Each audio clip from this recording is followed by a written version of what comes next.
იცნობ ადამიანს, რომელსაც აბსოლუტურად ყველაფრის გაკეთება შეუძლია. ოღონდ ხვალ. აუ დღეს ქართულის პრეზენტაცია უნდა დავამთავრო უეჭველი. კაი, ერთ ვიდეოს უყურებ და მე ვიზავ. აუ გვიანია უკვე, კაი, ხვალ ვიზავ.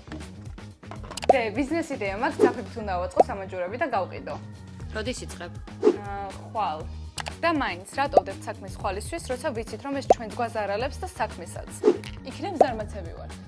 ან იქნებ უბრალოდ იმდენად ბევრ გეგმას ვაწყობთ, რომ მე საქმის მართლაკეთებისთვის აღარც დრო გრჩება და აღარც ენერგია. ამას თავისი სახელიც აქვს. პროკრასტინაცია. აი, ხუთი ნიშანი, რომ პროკრასტინატორი ხარ. პირველი, საქმეს ბოლო წუთის ვიზდებ.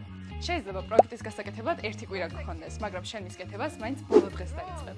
ამ დროს იქნება სტრესული გარემო, რომელიც გეხმარება საქმის მალე შესრულებაში. მეორე, ყოველთვის გაქვს ახალი იდეები და გეგმები. პროკრასტინატორებს ხშირად აქვთ უამრავი გეგმა და სურვილი, მაგრამ მათ შესრულებას ხშირად ხვალისთვის დებენ.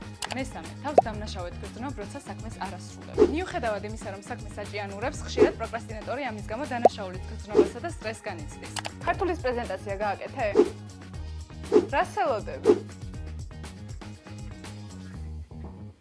მეოთხე, ქმნი წარმოსახვით გადაუდებელ საქმეებს. ზოგჯერ იმისთვის, რომ რთული საქმის კეთება აირიდო, იწყებს სხვა, უფრო ნაკლებად მნიშვნელოვანი საქმის კეთებას. მაგალითად, სკოლის პროექტის გაკეთების ნაცვლად იწყებს სახლის დალაგებას ან შოპინგს. მეხუთე, რთულ საქმეებს თავს არიდებ.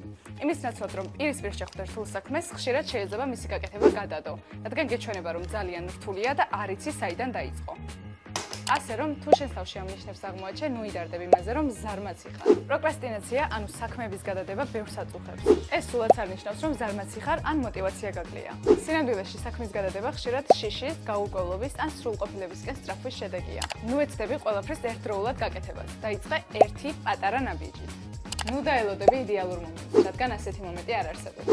უბრალოდ დაიწყე. ბარბარე, ამ ვიდეოს როდის ვდებთ? ხვალ.